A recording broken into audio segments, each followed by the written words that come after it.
Waiting for the live stream to go live. We're live.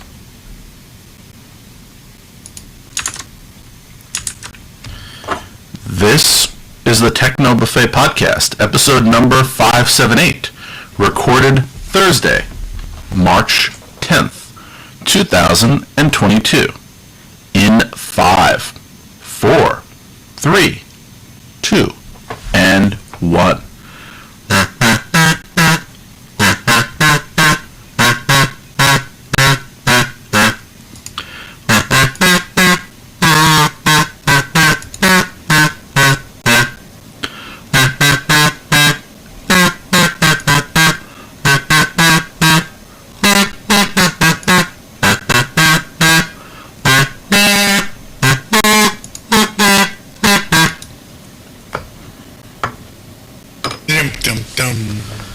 Welcome to another exciting episode where I'm not at home again. So I'm on my mobile. I thought you were going to be at home.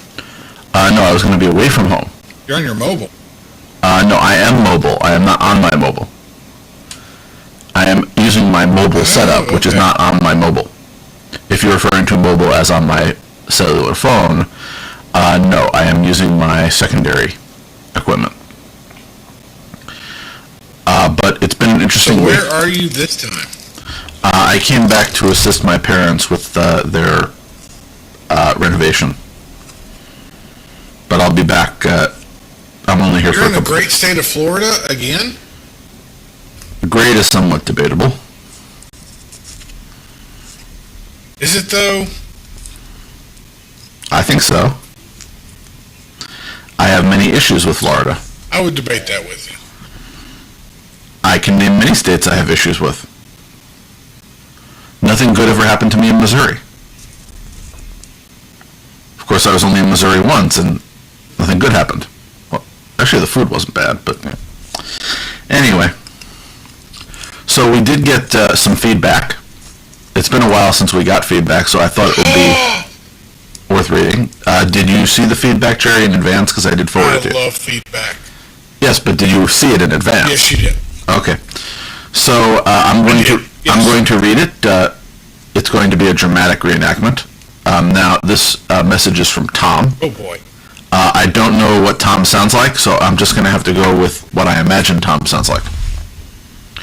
Guru and Jerry, I listen every week and write in every several years. Still loving the show after all these years, all the way back to Jerry's Evo days. I had a thought. The two of you occasionally talk about automations you run or projects you're working on, and it would be great if that stuff is included in the show notes, or perhaps even as additional pages on your site. This specifically came to mind as I wanted to learn more about making an RSS feed from a website /API that Guru talked about a couple of episodes back. Also, if you had a list of the hardware that you all use in your home automation, that could be useful also. Anyway, thanks for the hard work, Tom. P.S. Hi, Daryl.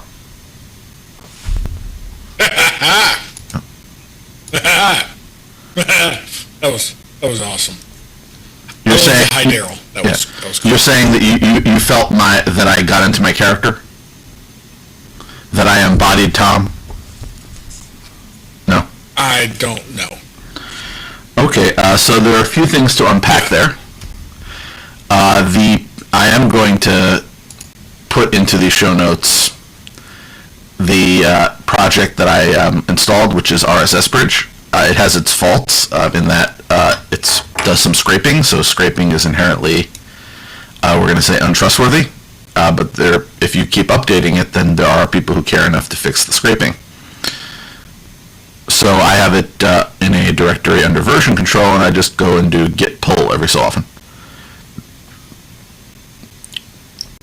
There are alternative products. That was the easiest one I found. It's completely stateless. And I have mine behind a password because I don't want other people using it, but there are public RSS Bridge installations.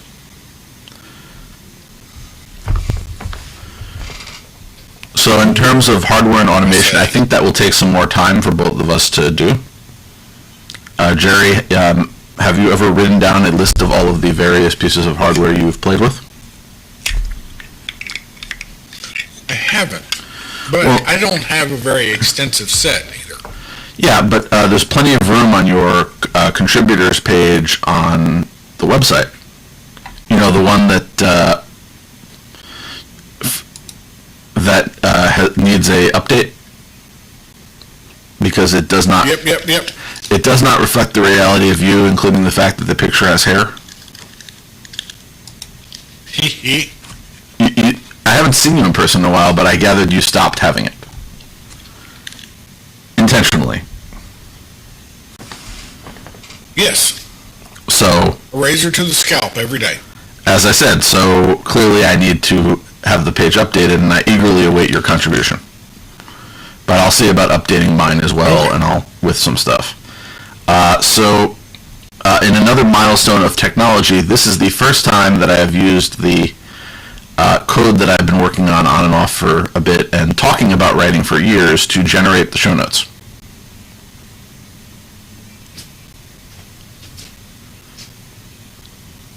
I don't get a comment on that, Terry? You're the only one who's seen the show notes so far. I'm sorry. Oh, you're... I have. Yes, so how did the show notes look? Everybody else will see them, of course, when they look at them, but you as the early preview on this, did the show notes look acceptable to you?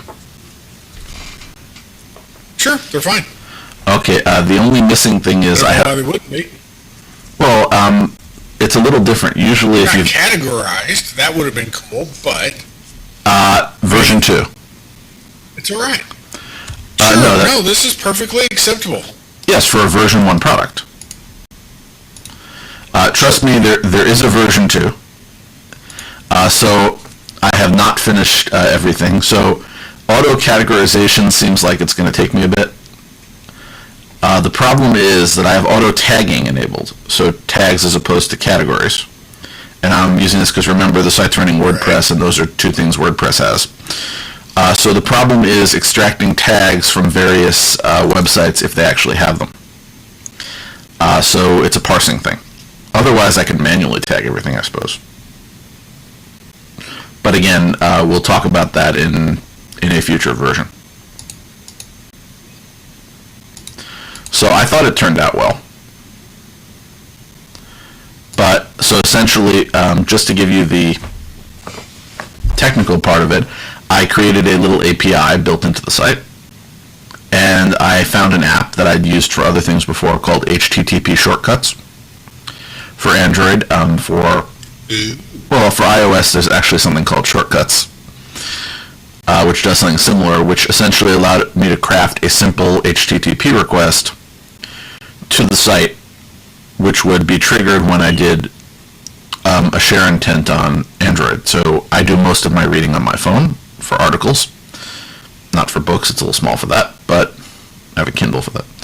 So what I did was I made it so whenever I send a link, this HTTP shortcuts sends a crafted HTTP post request to the back end of Techno Buffet, which stores all of the links. Then inside the admin for WordPress, there's a little table where I can go through, select the links that I want to assemble in the show notes, and then click a button that assembles this little simple list. So that's version 1. I'm going to consider it a beta because 1, I think I can improve the presentation of the list. And I think if I do a little more work on the parsing side of things, I think I can get more information out of the links in order to be able to try to do some auto tagging. So I don't have to do it myself. If not, I can go and categorize everything manually and then update the thing that makes the posts to put everything into nice, neat categories. But as I said, I thought it worked out well for a basic product. I think it worked great. Yeah, so I've been wanting for years to make the show notes easier to create. And as I said, because of the way this is designed, you could read things, and if I gave you a password, you could send them directly to my list that I use to assemble the show notes using, a crafted request. So Wow. I don't know if you're going to do that. As I said, you can start by actually sending me something by email, and we'll start there. But you have once or twice, but not, to be fair, not consistently over the years. So we'll see. No. So every week there's a different combination of stories that I find as I read things. I put in a story for you because I wanted to make sure there was something about your new favorite operating system, Apple. Anyway. Yay! Yes. So there are a few interesting things that came up this week. First of all, Google has pledged $3 million in engineering to expand the data transfer project, which is behind Google Takeout and a variety of other companies' takeout systems. So I've mentioned before, Meta, still don't like calling them that, has their thing where they let you export things. And apparently Google has said they want to do more of that. By the way, I just exported all of my data from a Google account using Google Takeout. And how did that work? Is it in usable format? Well, the mail is in a usable format. The other stuff is in a usable format. This was one of the secondary accounts that I'm going to get rid of because I don't want to pay $6 a month for it, since that's coming up. Right. So essentially, I'm paring down all of these extra accounts that I had because I could, down to the essentials, but there's like old mail in there that I was just getting rid of, and it's not anything I really need, but I figured, I'll just make sure in case I'm more worried that there's something I forgot in there.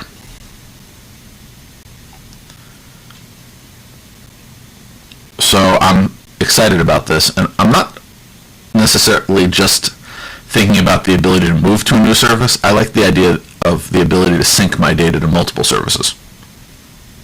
So I don't just want to take it out. I just want to have it everywhere. Why can't my Meta account, which I don't have specifically and don't want, why can't I have that sync to my Google account and sync to my Twitter account or what have you, so that all the data is the same everywhere? I don't know. Sounds kind of a bad idea to me. It depends on what my data is and who's using it. But anyway, this next one actually I was looking at because of this whole idea that I've been working on with this bookmark thing. This is XDA developers that came with the Link Cleaner PWA. So it is a progressive web app that lets you clean links on any device. What does cleaning a link mean? Well, one of the reasons I'm interested in, again, it's a progressive web app that can be installed, again, on browsers and on Android that will add it to the share menu so you can actually send links to it. But Link Cleaner essentially removes unnecessary bits from web links. I have a plugin in Firefox that does this. So the idea is when you, let's say, read a link, there might be like an advertising code on the end of it, a bunch of query strings that you don't need. And while that's fine, if you're sharing a link with somebody else, now you're sharing a link that contains all of this messy stuff in it when you want just a nice simple link. So it just strips a bunch of stuff. Sure, because nobody likes messy. Yeah, I just like the idea. I was looking at this, again, whether or not you could use a progressive web app to handle sharing links, because this was, again, my question. I ended up using, again, that little HTTP shortcuts app. But what if my website could register as a share target and then work with any single system to send things into it? No plugins, no apps, just that. So I thought that was neat. Yeah, so when I saw this, I said, okay, that might be a way to do it. So I might have a look at this and see if it inspires me. Anyway, the Motorola Android Auto dongle, the one that I mentioned that I had purchased and put in my car. Yes. Apparently it's been out of stock for over a month and scalpers have doubled the price. In a world where things are constantly in shortage. Yeah, well, I got in early, so I enjoyed it. I do not have it with me now. Have you considered selling it for twice the price? No. Not that I love it so much that I wouldn't appreciate the money, but I just don't want to go through the hassle. You know, I have to list it on a service, and now it's used. It's not new in box. I have to unpair my phone from it. Yeah. All the things. I'm sure there would be some shipping involved. Yeah, I have other things to do. So in the continued saga of weird things happening in the world, I thought I would mention this one where Better.com, where employees were informed of their latest layoffs via severance checks. So first, this company laid off 900 people on a Zoom call, after which apparently they were 900 of them on a Zoom call. No, but I have been laid off on a Zoom call. Yes, but that's a one-on-one conversation at least. It's sort of the... it was a company-wide. Okay, I just find it a little... It was company-wide. Yeah, I just find it a little insensitive if you say, you bring 900 people onto a call and say, by the way, you don't work here anymore. There are more sensitive ways to do that, and I'm not talking about hugging people, but yeah. So now it's, they essentially gave everybody a severance check and then told them, by the way, you're fired. So essentially,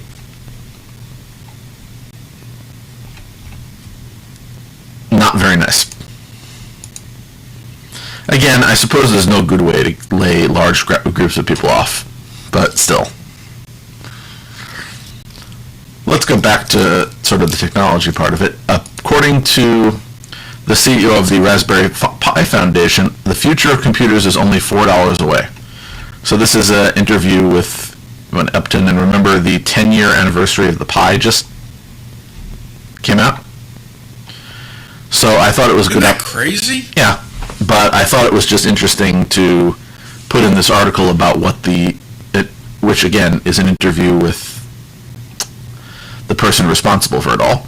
Well, not the only one, but the start. So essentially, what his vision is. When you and I started this podcast, there was no such thing as a Raspberry Pi. Yes, I mentioned that last time, didn't I? That this podcast. Crazy to think about. Yeah. But I thought it would be interesting to talk about what the future is and what impressed this individual. For example, a few statements that I'm going to excerpt from here. My iPhone 8 is a vastly powerful computer, but it's not really a computer, it's an appliance. I also caught that. Yeah, that trend started. It's continued over time to a point where the PC and Mac are the only surviving examples of what used to be the way computers always were. The Chromebook is an interesting example of an appliance that is very successful at replacing a general-purpose computer with an appliance computer.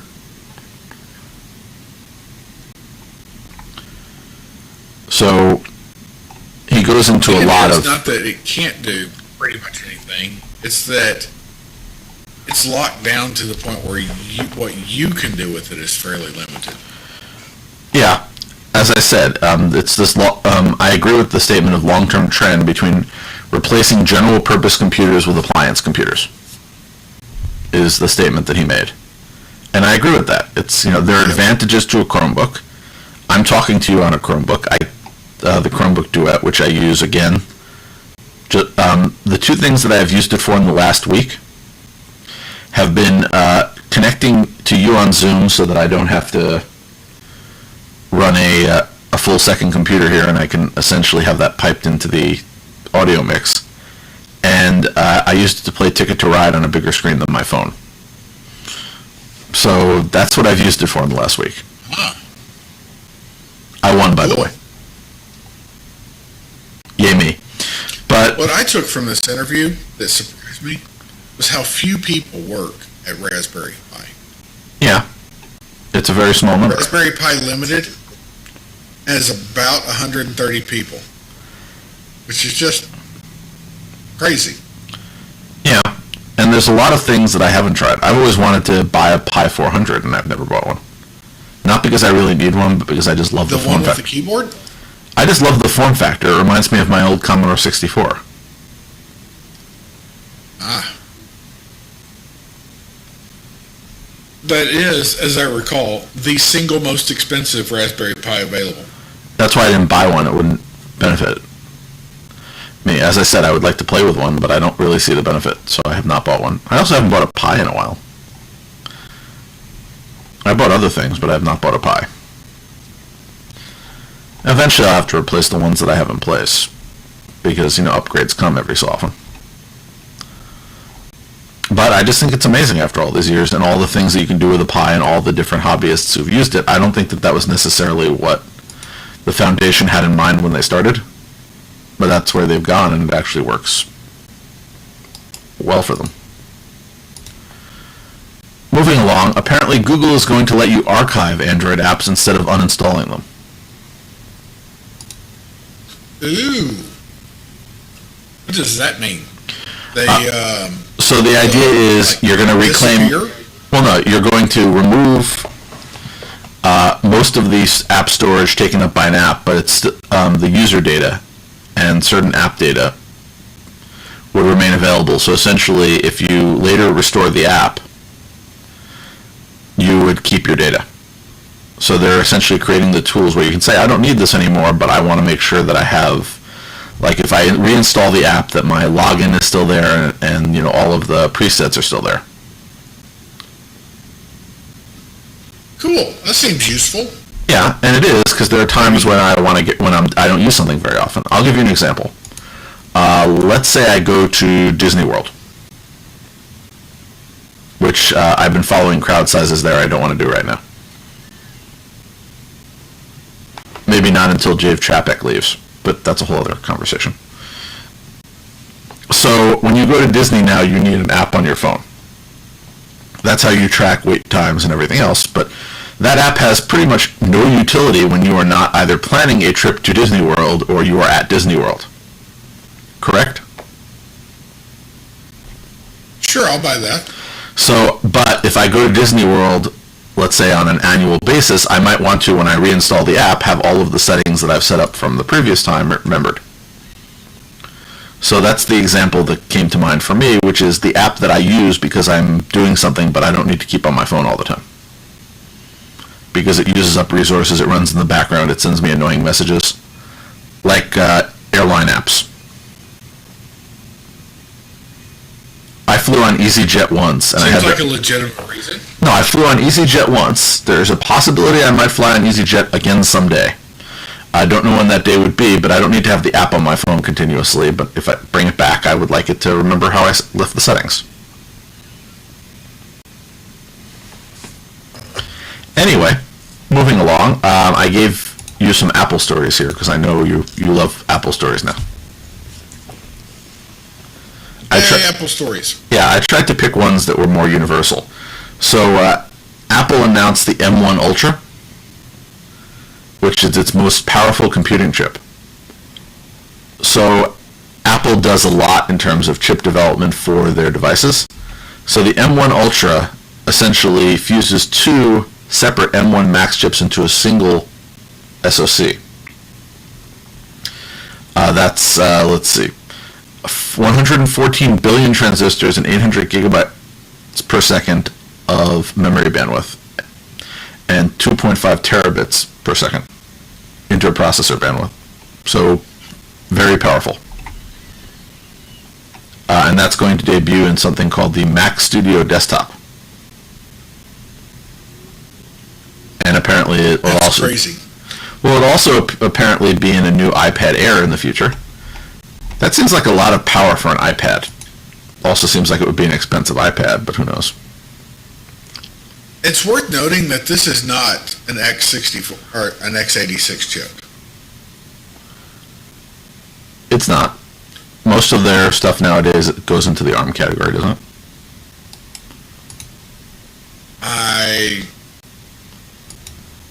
I think I'm almost positive they license it. I know it causes issues.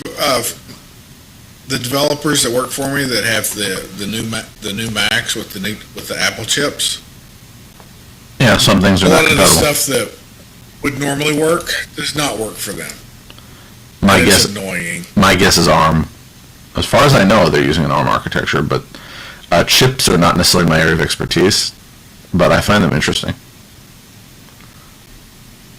I agree. Interesting. Also annoying. Yeah. So moving along, researchers found potentially vulnerable smart home devices. So this comes from Stacy and IoT. So according to research published at the beginning of the week, they essentially ran a program called IoT Inspector, which gathers behavior data on smart home devices, from various volunteers who installed it, and they were looking at the data. So they looked at what versions of OpenSSL smart home products might use, and they looked at, check-ins and other things. So essentially, based on the behavior that they looked at, the team established a fingerprint, including Amazon devices, Samsung devices, etc., that all appear to use outdated versions of OpenSSL, which have known vulnerabilities that could lead to infiltration. I wonder if I should be upset at Google, because Google and LG seem like the worst offenders, but they also have like the most devices out there, especially ones that they're so old they don't get updated anymore. Yeah, and that's what, if you notice, is not really explained on here. It's who manufactured the device by vendor, but it doesn't say exactly how new or old these devices are.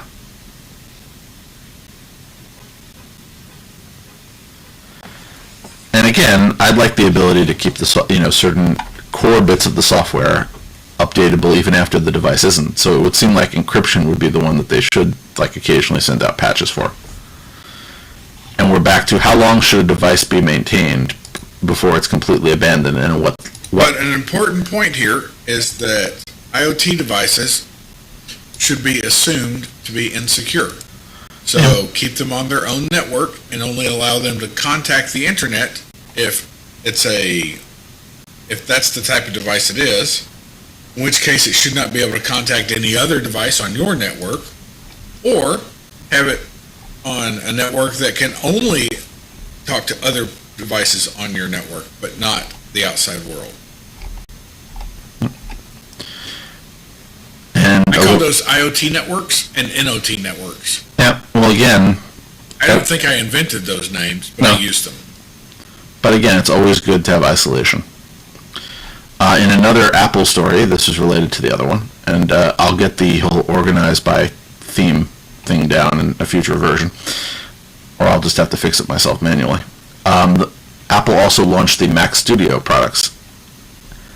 And again, this is that M1 Ultra processor, but the Mac Studio, I sort of included it because I mentioned the chip, but here there's a picture of how big this device is, and it is a very small little thing. Of course, it's a very small little thing that starts at $1,200.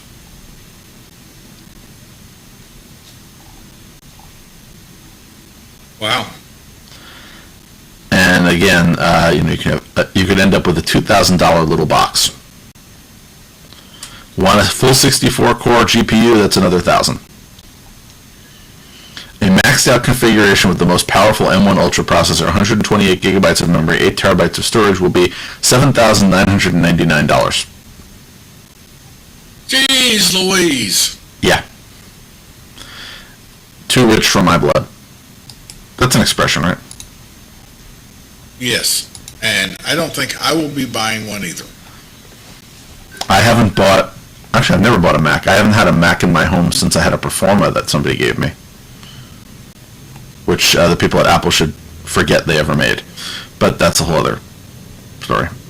So if you are a Firefox user, you can apparently get some promotional wallpapers on Firefox 98 on Android. They are turning red wallpapers from Pixar. We.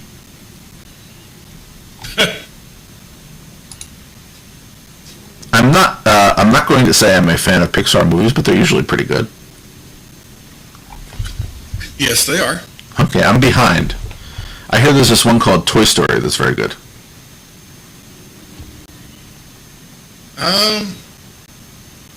Some of them are.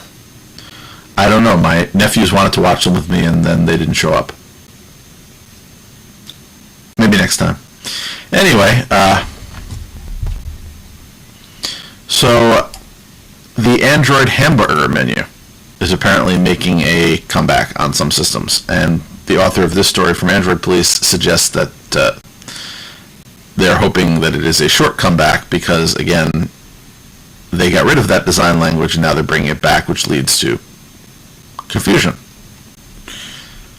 I like the hamburger menu. So do I. What's wrong with the hamburger menu? I like the hamburger menu also. I'm just saying I understand the concept of mixing design navigation paradigms where you said, we're going to go to this new one, and then we're going to occasionally pop back the old one. That's the confusing part.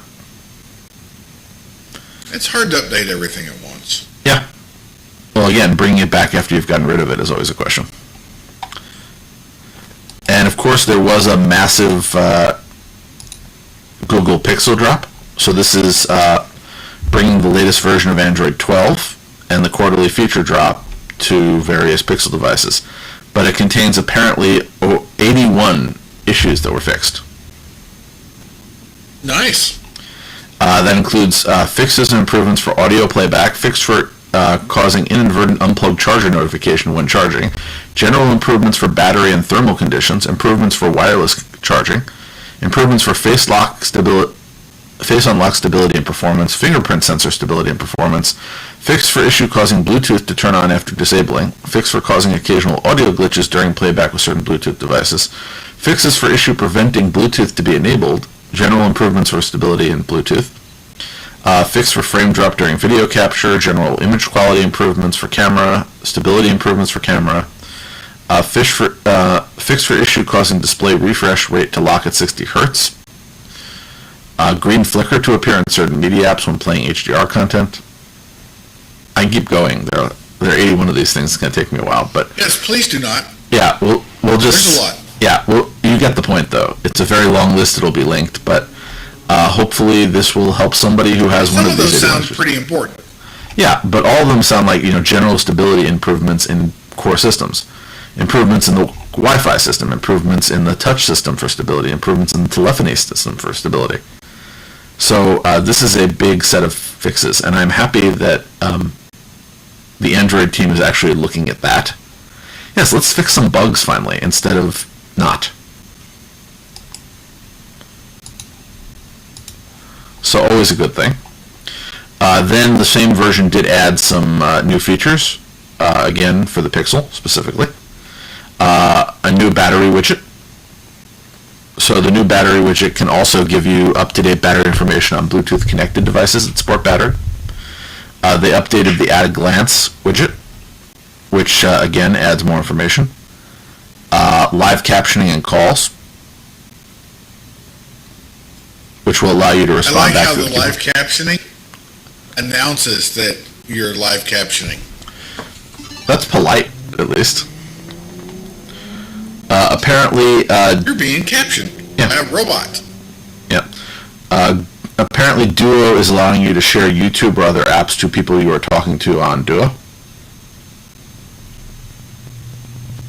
That seems weird. Well, the idea is, let's say you're having a conversation and you want to share something with them from an app, you can do that now. So that allows for better collaboration while you're talking.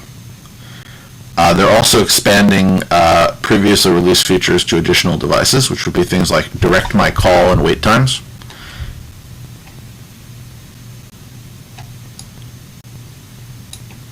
We have the recorder app enhancements, so it now transcribes Italian and Spanish on Pixel 6s. And more. So for my Pixel 5, that's cool. For my Pixel 5, I still don't have, let's see here. I don't have the recorder in Italian or Spanish yet, because that's only on the 6. I don't have interpreter mode in Spanish, French, or Italian. I don't have live translated in Spanish or Italian. I don't have night sight, and I don't yet have live caption for calls, the feature that we just were talking about. Because that's also, right now, that's a Pixel 6. Well, you need to get to work. I'll wait for the Pixel 7. I haven't finished paying off the Pixel 5. They have to stop giving me 0% financing. It does not give me a reason to pay them all at once. Huh. So beyond that, there are, let's see, what else do we have here? Oh yes. Pushover has turned 10 years old. Have we talked about Pushover on here? To your recollection? Not in years. Okay, so Pushover is a cross-platform push notification app. So it was launched 10 years ago, so it's also younger than this podcast. But they I still subscribe to their blog, and the proprietor, Joshua Stein, posted a 10-year anniversary blog post. So 10 years ago, he launched the Pushover app on Apple and Android. And then, since then, the API has been integrated into a lot of libraries, products, services, and scripts and tools. He mentions that Pushover has delivered over 3 billion notifications to over 750,000 users. And that's being a solo venture. So only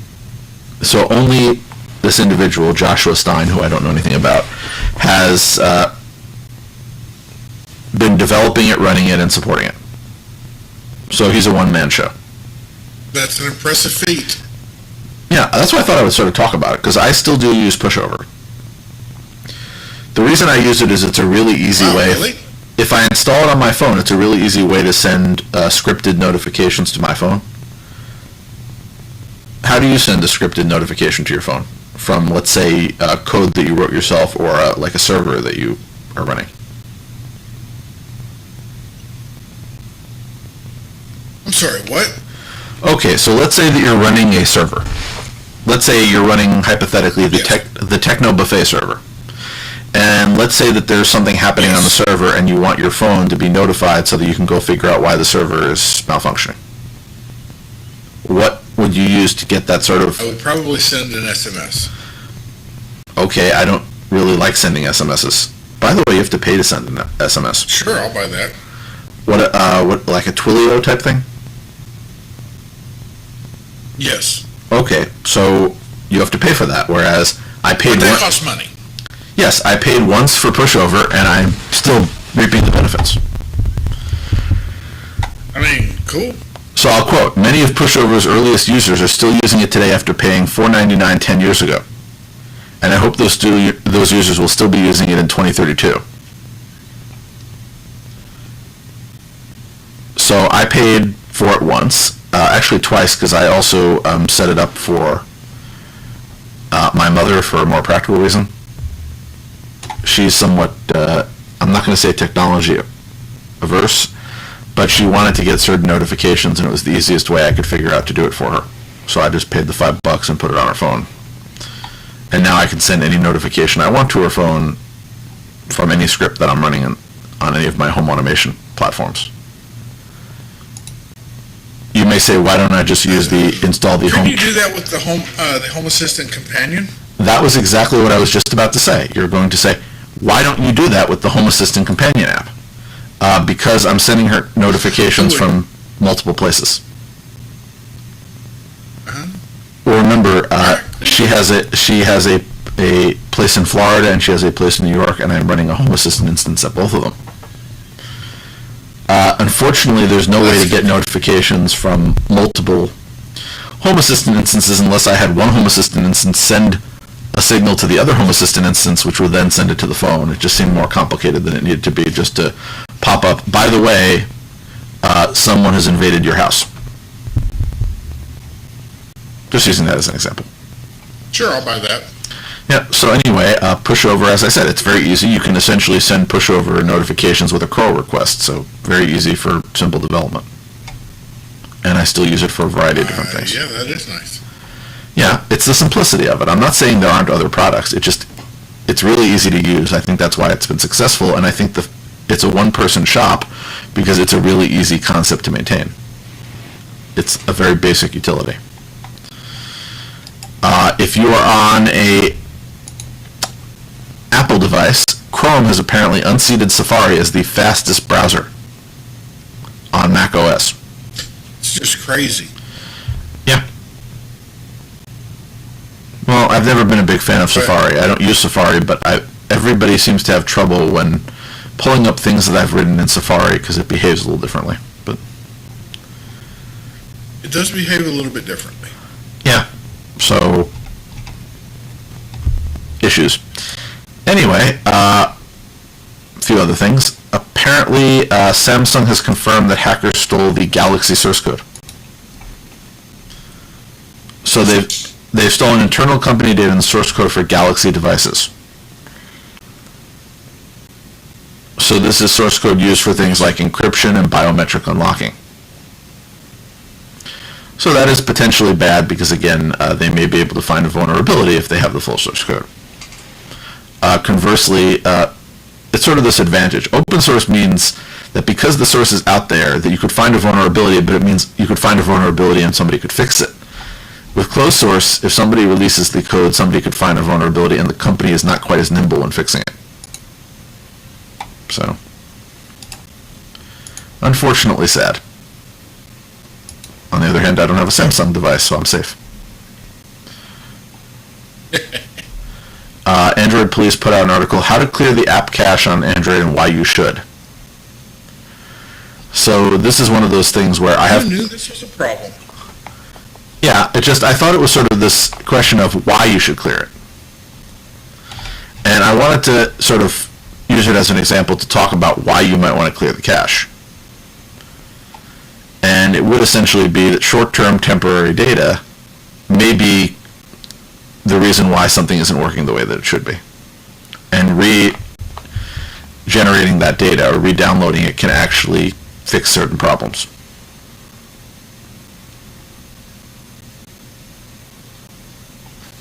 Yeah, I'll buy that. That's the easiest. Yeah, sure. Yeah. Well, that's sort of the easiest way that I could think of. That's the only reason that you ever see me clearing the cache. But there are other people who, clear it for performance reasons. And I don't quite get that. I only clear it again when there's something not working, and I figured that's a good way to take it back to a cleaner version and essentially try to make it work the way I want it to. I do that a lot on, in browsers. The performance. Well, I do that as well with my browser. I periodically clear cache when I have like a download, something that downloads a lot of data on a particular site. I'll clear the cache for that site in order to figure out what's going on. I have a program like that at work, which is a web app that caches like all of the layouts and the screens in the browser, so it doesn't have to load them every time. Right. And that means that if something is weird and wonky in one of the screens, I end up clearing the cache to try to regenerate it. Yep. So again, there are reasons. And finally, Chrome Canary 101 takes tab group saving one step closer completion. So this is tab groups, which Chrome would save an entire group. Well, Chrome keeps playing with desktop support for tab groups, which essentially allows you to group tabs together and label them with a custom name and color. But they haven't really done something consistent on the desktop, as opposed to some of the stuff they've done on mobile. So apparently they're putting a beta version of this into the latest Canary build.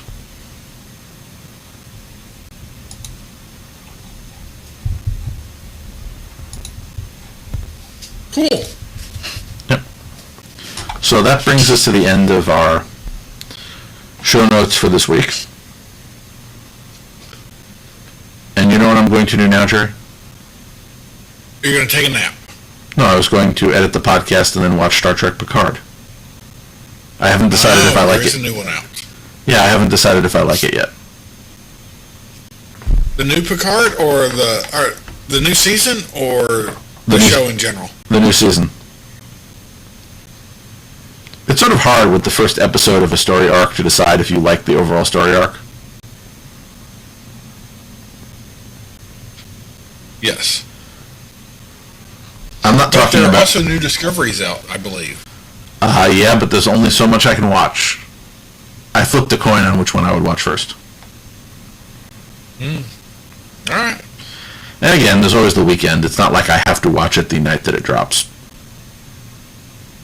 That's true. But I figured I'd pick one for tonight, maybe one for the weekend. And we'll see. Remember, next week I should be in a different location. And regaling you with stories of whatever happened between today and then. And maybe I will prepare a little on my automations and some of the hardware that I've used over the years. Maybe it can be a multi-part series. Like, next week I talk about my thermostat. Why not? It's a thermostat. It's interesting. Anyway, until next time, Jerry. Until Until next time. Bye, folks. Goodbye. Recording stopped.